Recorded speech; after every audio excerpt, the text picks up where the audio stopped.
ബഹുമാനപ്പെട്ട നാട്ടുകാരെ, പ്രിയമുള്ള ജനാധിപത്യ വിശ്വാസികളെ, ഡോക്ടർ മൻമോഹൻ സിംഗ്, ഇന്ത്യൻ മുൻ പ്രധാനമന്ത്രി, സാമ്പത്തിക വിദഗ്ധൻ, മരിച്ചിട്ട് ഒരു വർഷം തികയുന്നു.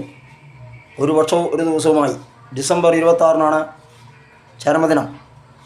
ഈ ചരമദിനം, ഒന്നാം ചരമദിനം എല്ലാ കോൺഗ്രസ്സുകാരും പരിപാടി നടത്തിക്കൊണ്ടിരിക്കുന്നുണ്ട്.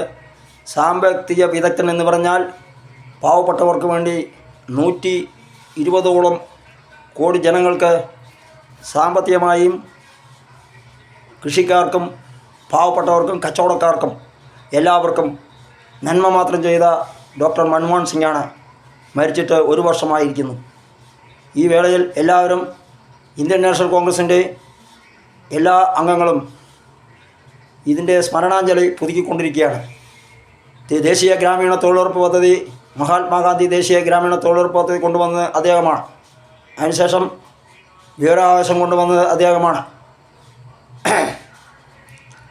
പിന്നെ കാർഷിക കടങ്ങൾ 72,000 കോടി കൃഷിക്കാർക്ക് എഴുതിത്തള്ളിയതും അദ്ദേഹമാണ്.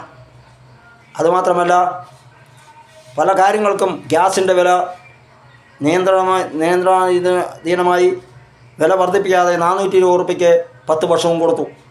അതുമാത്രമല്ല, പിന്നെ ഡീസൽ പെട്രോൾ വിലയെല്ലാം 72-65 പിടിച്ചു നിർത്തി. എല്ലാ മേഖലയും, സമസ്ത മേഖലയും, കൃഷിക്കാർക്കും പാവപ്പെട്ടവർക്കും കർഷക തൊഴിലാളികൾക്കും ഇന്ത്യൻ ജനതയെ കൈപിടിച്ച് ഉയർത്തിയ സാമ്പത്തിക വിദഗ്ധനാണ് ഡോക്ടർ മൻമോഹൻ സിംഗ്. ഡോക്ടർ മൻമോഹൻ സിംഗിൻ്റെ മുന്നിൽ എല്ലാ കോൺഗ്രസ്സുകാരും ചരിത്ര മുന്നേറ്റം നടത്തിയ സ്മരണാഞ്ജലി പുതുക്കുന്നതിനുള്ള നടപടി ഉണ്ടായിട്ടുണ്ട്.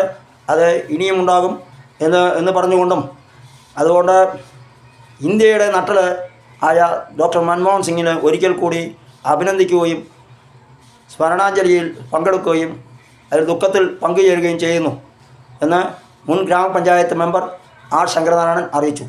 ഈ ചാനൽ സബ്സ്ക്രൈബ് ചെയ്ത് പരിപാടി കണ്ട് ലൈക്ക് അടിച്ച് ഷെയർ ചെയ്യണമെന്നും, ഫേസ്ബുക്കും യൂട്യൂബും ഇൻസ്റ്റാഗ്രാമെല്ലാം ഉണ്ട്, ഷെയർ ചെയ്യണമെന്ന് അഭ്യർത്ഥിക്കുന്നു.